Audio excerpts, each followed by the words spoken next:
ആദ്യം നമ്മൾ ഇത് ഇങ്ങനെയായിരിക്കും, അത് നേരെ ഇങ്ങനെയാക്കണം. ഇത് പാരലായിട്ട് വരണം. അതിപ്പോൾ ഓണാണ്. അതിനുശേഷം ഇവിടെ വന്നിട്ട് നമ്മൾ ഈ എല്ലാത്തിൻ്റെയും പൈലറ്റ് ലൈറ്റുകൾ ഓൺ ചെയ്യണം. ഇത് എല്ലാത്തിനും 4ൻ്റെയും ഓൺ ചെയ്യണം. അതിനുശേഷം ഓവൻ ഓൺ ചെയ്യാനായിട്ട് താഴെ രണ്ട് ഓവനാണ്. ഇത് ഓപ്പൺ ചെയ്യുക.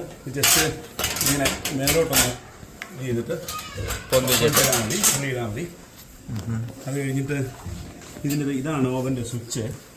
അത് പ്രസ് ചെയ്ത് പിടിച്ചിട്ട് ഇവിടെ 2 ഹോളുണ്ട്. അതിൽ റൈറ്റ് സൈഡിൽ ഏതാണ്ടൊരു 4 ഇഞ്ച് അകത്തേക്ക് പോകുമ്പോൾ അവിടെ ഒരു പൈലറ്റ് ഉണ്ട്. അതിപ്പോൾ ഓണായിട്ടുണ്ട്. അത് തീർത്തും ക്ലോസ് അല്ല. എന്നിട്ട് നമ്മൾ ഇത് വിടരുത്. ഈ സ്വിച്ച്, ഈ റെഡ് സ്വിച്ച് നമ്മൾ വിടരുത്. ഇത് അതൊന്നൊരു വാമപ്പ് ആകുന്നവരെ ഹോൾഡ് ചെയ്ത് പിടിക്കണം.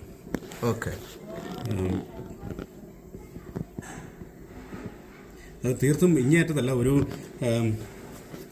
2-3 ഇഞ്ചസ് അകത്തേക്ക് നമ്മൾ നമ്മുടെ അകത്തേക്ക് കയറ്റി വെച്ച് വേണം അത് ഇത് ചെയ്യാനായിട്ട്, ഫയർ ചെയ്യാനായിട്ട്. പക്ഷെ അവിടെ ഫയർ ചെല്ലുമ്പോ തന്നെ കത്തണുണ്ടല്ലോ അല്ലേ? ഓക്കെ, പിന്നെ അതുമ്മ വിടാം.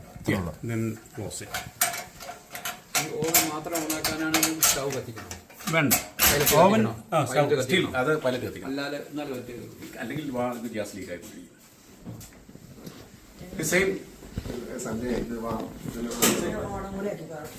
ഇതിനിപ്പോൾ അതിനുശേഷം നമുക്ക് ഏതാണ് നമ്മുടെ ഡിസൈഡ് ടെമ്പറേച്ചർ ഏതാണോ ഒന്ന് പുഷ് ചെയ്തിട്ട് നമ്മൾ അതിലേക്ക് കൊണ്ടുവന്ന് കഴിഞ്ഞ് കഴിഞ്ഞാൽ അത് ഫയർ ആയിക്കോളും. 325.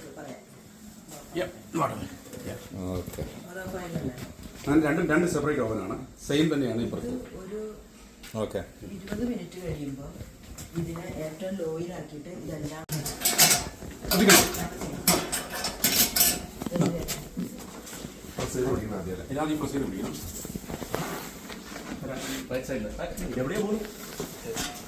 കണ്ടില്ലേ, 2 ഹോള് കണ്ടില്ലേ?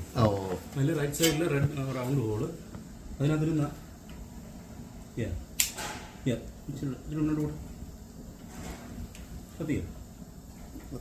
താഴോട്ടാണ് നിങ്ങൾ പിടിക്കുന്നത്. അതുകൊണ്ടാ ഇതിന് താഴോട്ട് പിടിക്കുന്നത്. താഴെയല്ല, നേരെ പോട്ട്.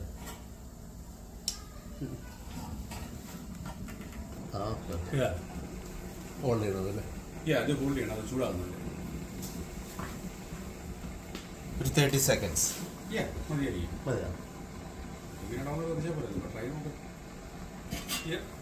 അതൊരു ജസ്റ്റ് എൻ്റെ ഒരു എന്നിട്ട് ഇവിടെ ഓൺ ചെയ്യും. എന്നിട്ട് ഇവിടെ ഓൺ ചെയ്യണം ഡേവിസ് ചേട്ടാ. അപ്പൊ ഒരു സൗണ്ട് കേൾക്കും. Push and turn.